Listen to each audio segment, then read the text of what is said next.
more than 24 hours after Election Day, we still have no clear winner in this presidential race, but Joe Biden is ahead in electoral votes, leading President Trump 253 to 213.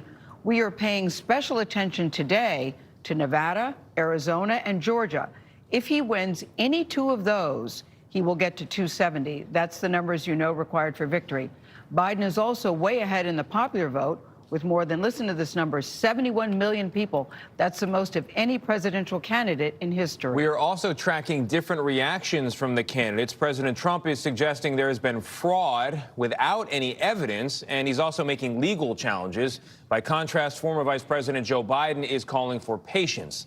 All right, O'Keefe is following all of this. Ed, good morning to you. What do the numbers tell you this morning? Well, good morning, Tony. Right now, both Arizona and Nevada are leaning towards former Vice President Biden. And with those electoral votes, he would be right at the 270 needed to win. He wouldn't even need Pennsylvania. The Biden-Harris campaign is feeling so confident, it's already launched its presidential transition website.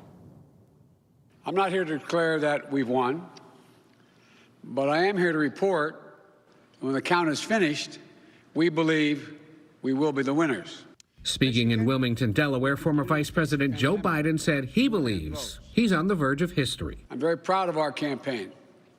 Only 3 presidential campaigns in the past have defeated an incumbent president.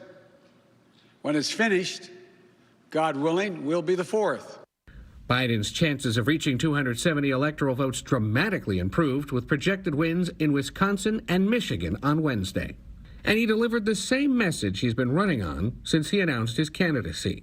So once this election is finalized and behind us, it'll be time for us to do what we've always done as Americans, to put the harsh rhetoric of the campaign behind us, to lower the temperature, to see each other again, to listen to one another.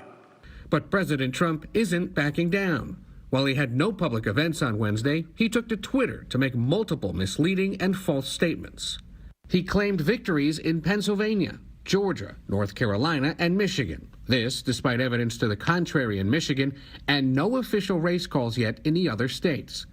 The president's campaign is also launching legal challenges in Georgia, Pennsylvania, and Michigan, and is demanding a recount in Wisconsin. The Trump campaign strategy has been contradictory. On the one hand, in states the president's trailing in, like Arizona, they say the number of votes yet to be counted will put the president ahead of Biden.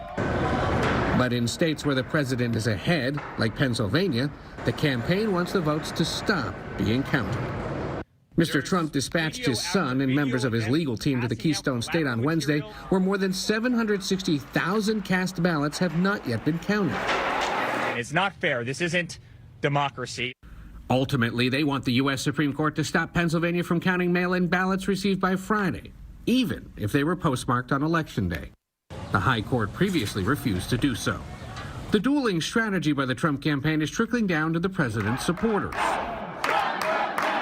In Detroit, protesters chanted outside a ballot processing center as the Trump campaign sued to stop the count of ballots in Michigan until they say election observers are given better access.